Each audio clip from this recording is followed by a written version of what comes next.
Hi and welcome to the Spiritist Society of Melbourne. My name is Thiago Comitre and I'm a volunteer with this group.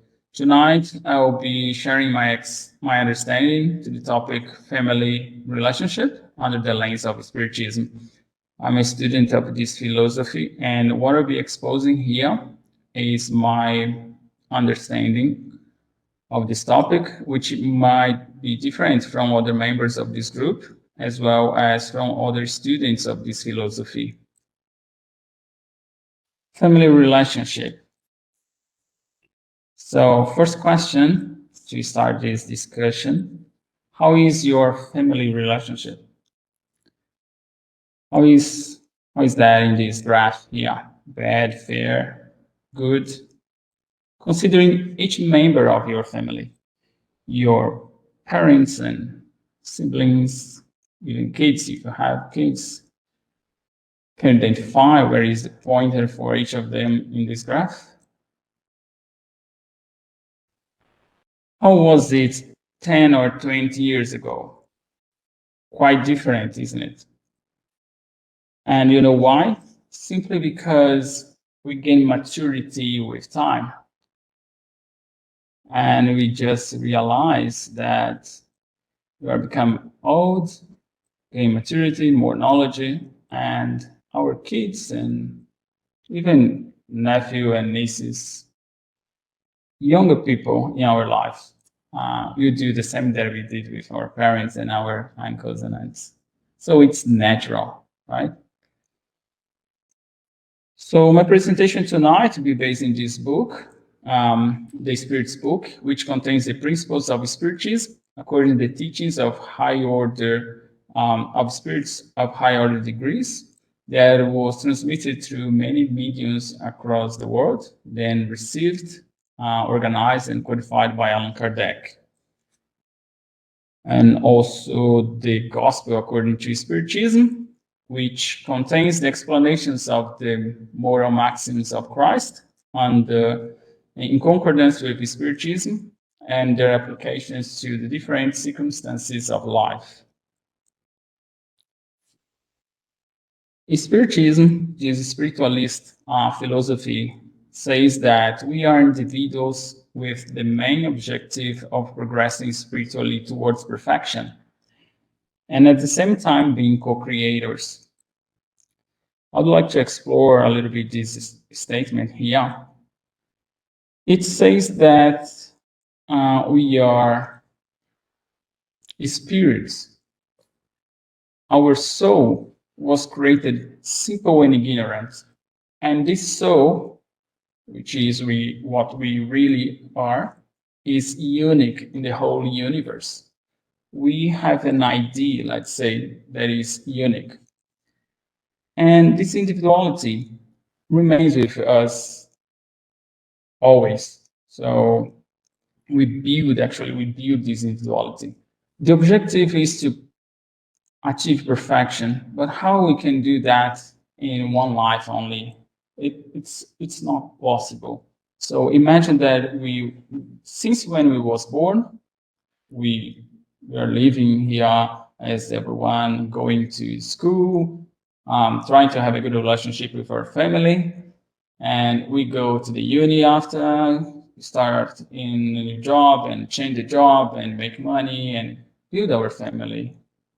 And then one day we know that we'll pass away. That's natural, right? So we don't have time to reach perfection. And we don't think of that actually, right? So, but how that can happen? Reincarnation is the answer for that.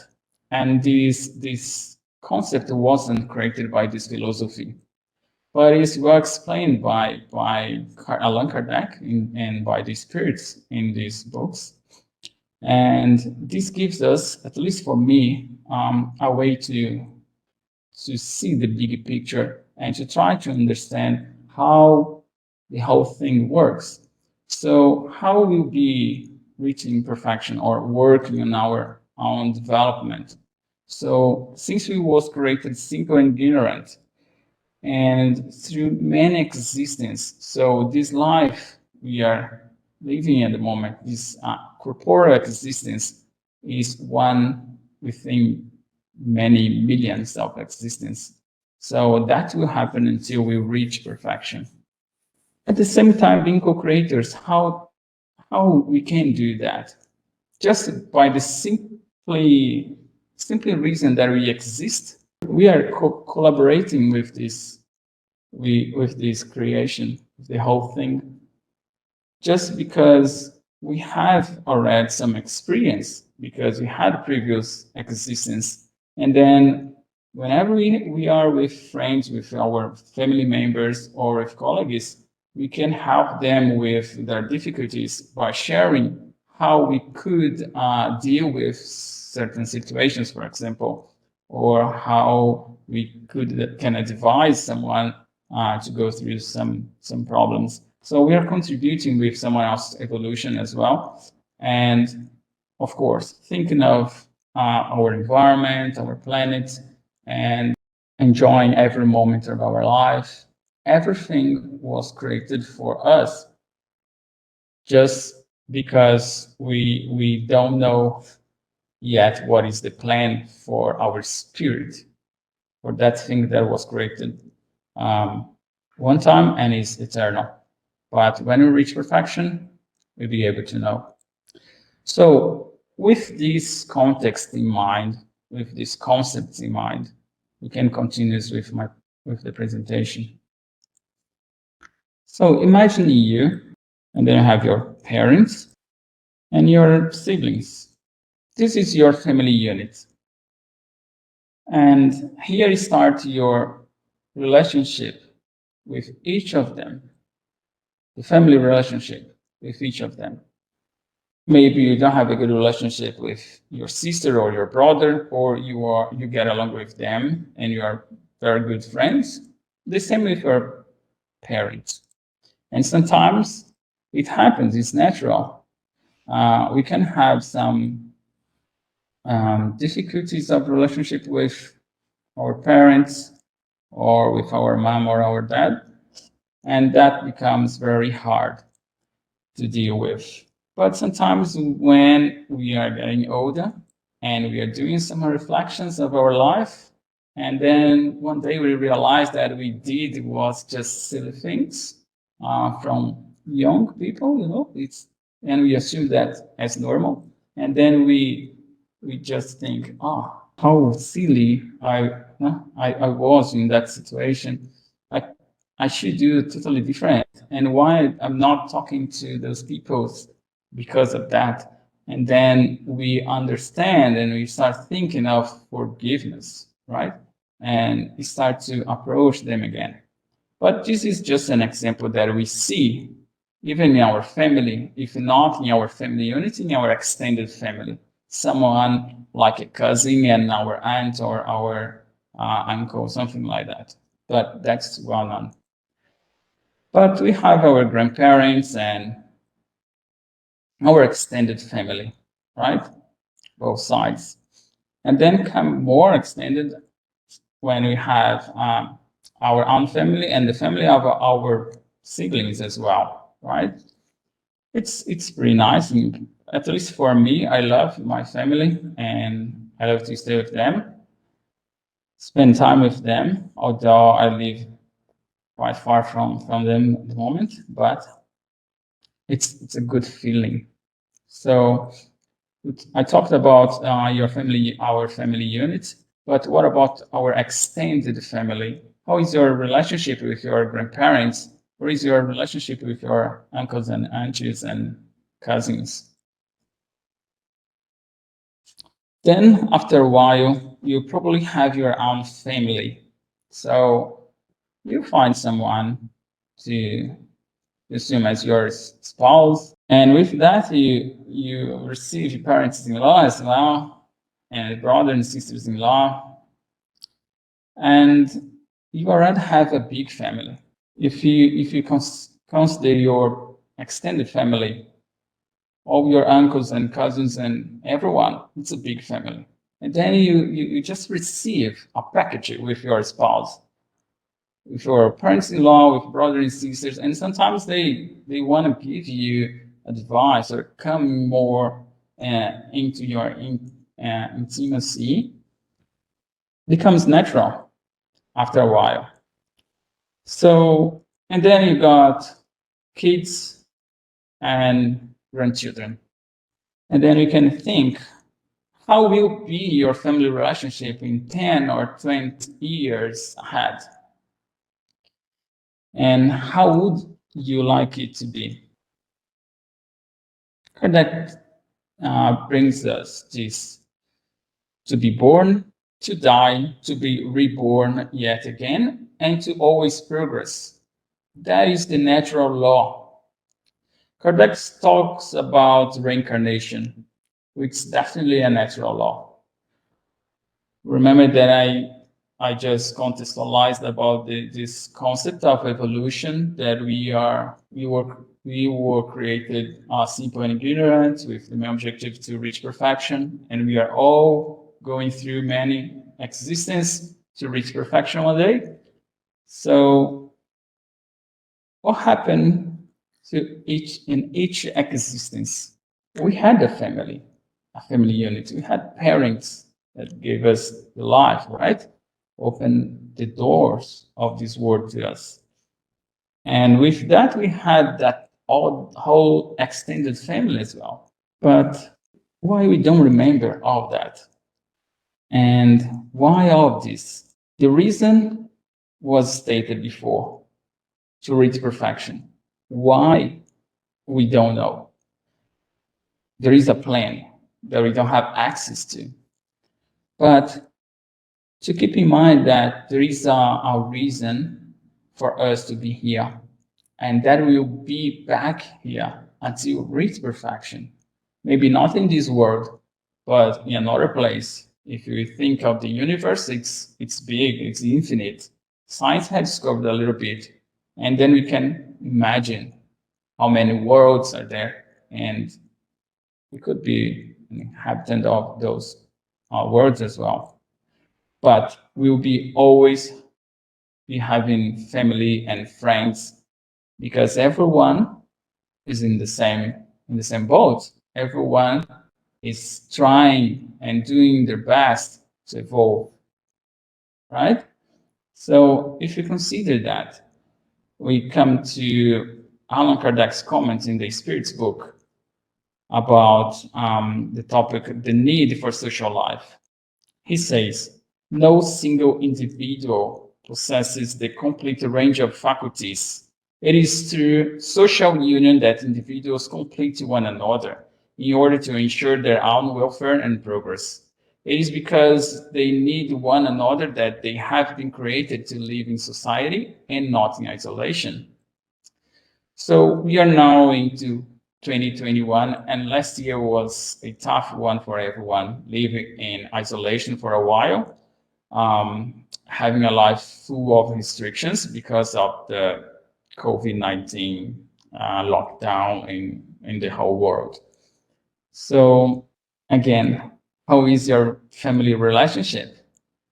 Because with this lockdown, we had to stay home, right? To avoid the spread of this new virus, and we had to deal with everyone in our life, the close ones.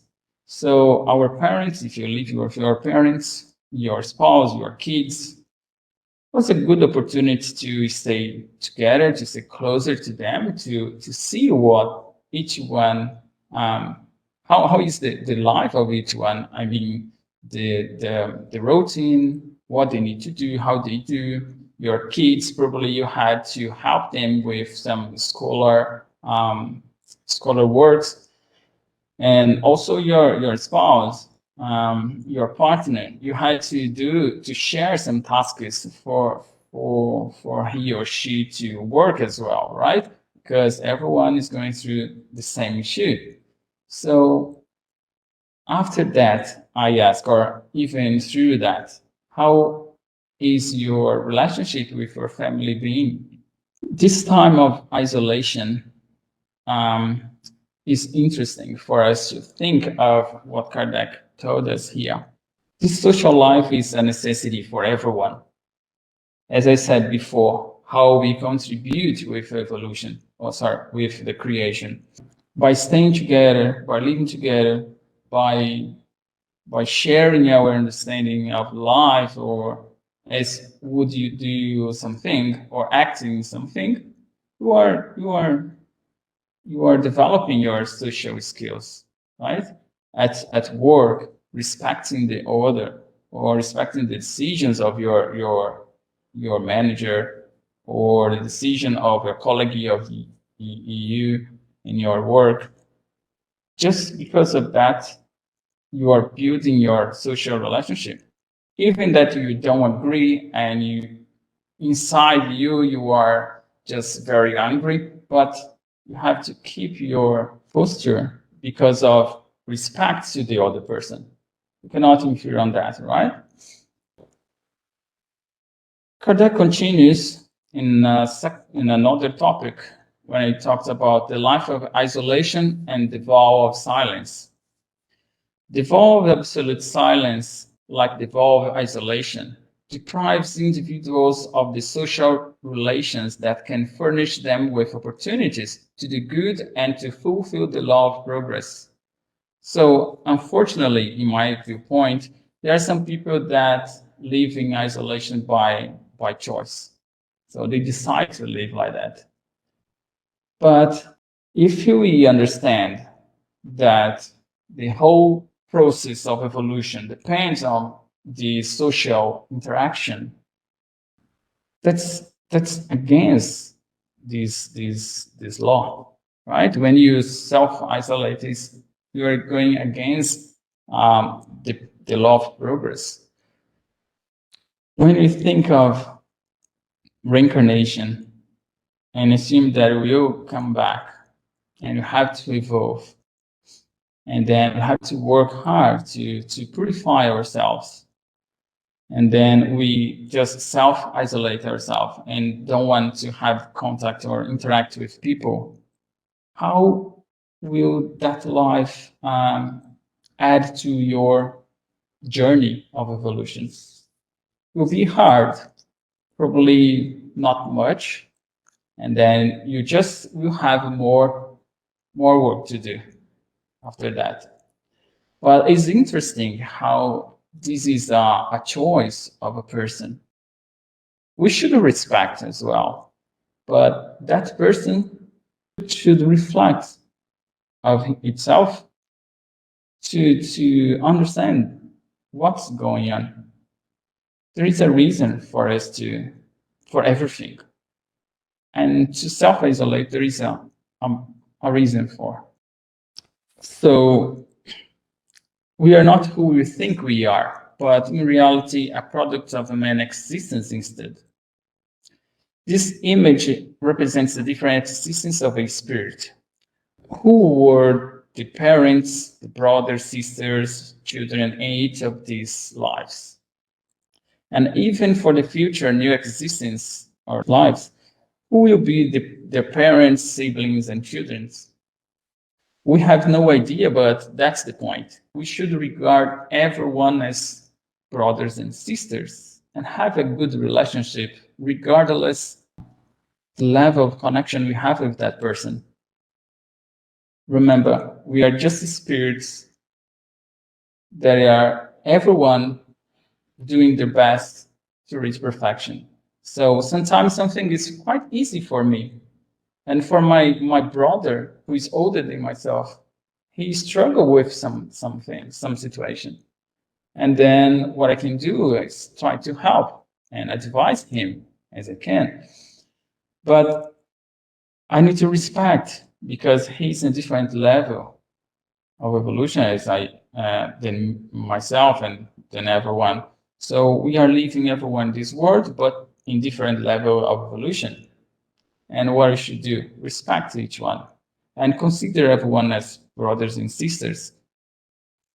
And the question 774 in the Spirit's book, Kardec asks the Spirit, there are persons who infer from animals' abandonment of their offspring that the family ties among humans are merely a result of social customs and not a law of nature. What should we make of this?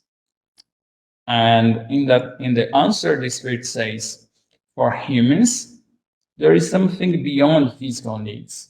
There is the need to progress. Social ties are necessary for progress, and family ties are summed up in social ties. Hence, family ties are a law of nature. So, if you think of ourselves only since when we was born, and let's consider selfishness, a single person with all attention, then comes brother or sister, comes the siblings of that person. And the attention of that house, of that family unit is shared. It's not only for that only child. It becomes shared. And then this feeling of selfishness or this profile of selfishness is breaking down, right? So it's not too selfish. That person becomes not to be too selfish, but we are by nature.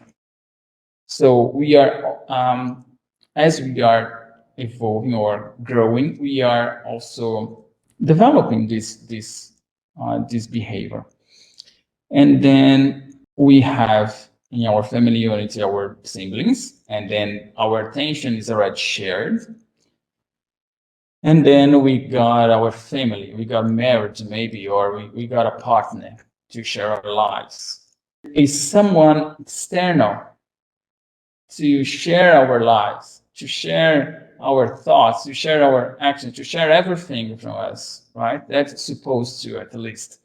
So that feeling or that emotion of selfishness becomes less. But we suffer with that. And some people suffer more and more with that because we want the attention all to us, right? That's natural.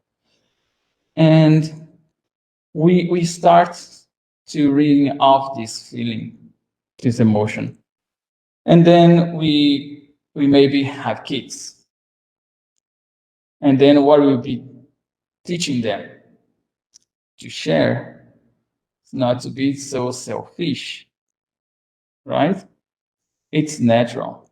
Our family is a tool for us to develop everything. Selfishness was just an example, but it's an opportunity that we have to develop everything with each member of our family.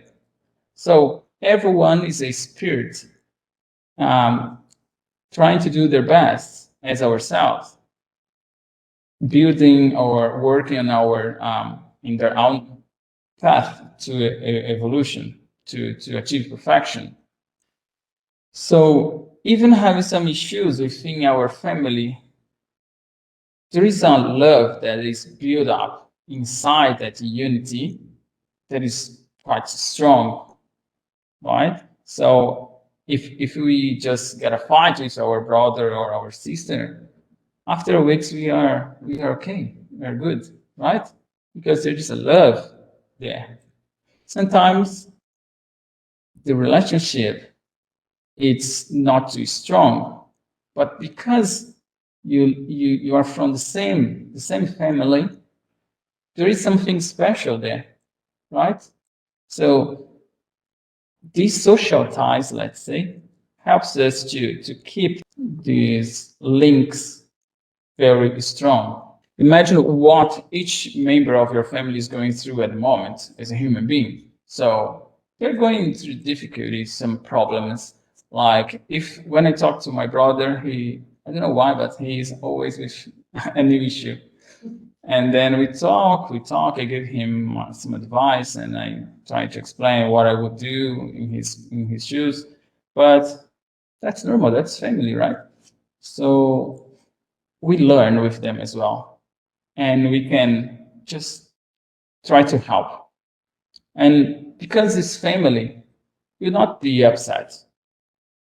Sometimes you become upset because you cannot do much as you would like to do, but that spirit also needs to go through that to learn something. And we should not interfere much. We can help, but the decisions is always from that spirit because they have free will as well, right? So family is a big opportunity to learn how to share, to learn more about life, to fix emotional issues, to learn to forgive, to get in touch with our feelings and emotions, and many, many other things.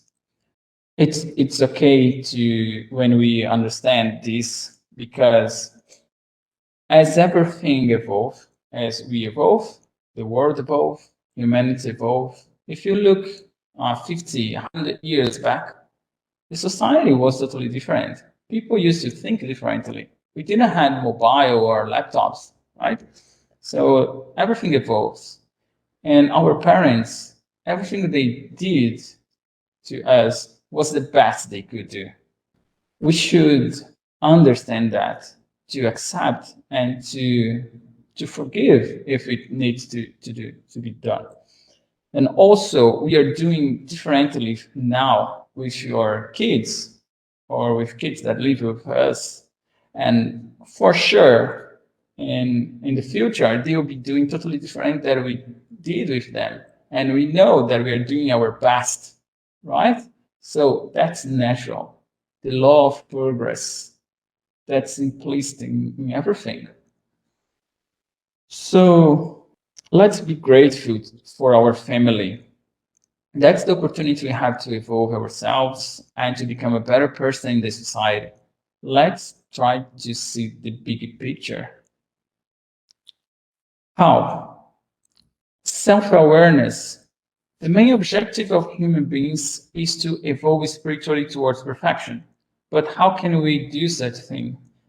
Self-awareness is what we should look after, having consciousness that the path is individual and the transformation starts within us.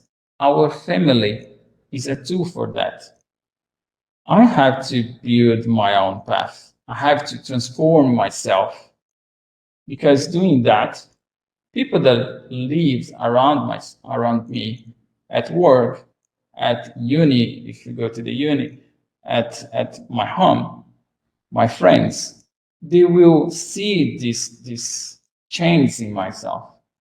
And that's natural. You don't need to say anything because they will notice that. And sometimes that can trigger something inside each of them, and they can do differently as well. Come better somehow. So to finalize, if reincarnation is a true natural process that human beings undergo, who were your family members in past lives? And who will be your future ones? Actually, it doesn't matter as long as we understand the real meaning of living family. Let's keep this in mind and let's think of our relationship with our families, our family unit, and also our extended family, each member of our family. How long haven't you talked to your family members? So let's do an exercise and start to straighten this relationship to make it closer. Thank you very much for watching.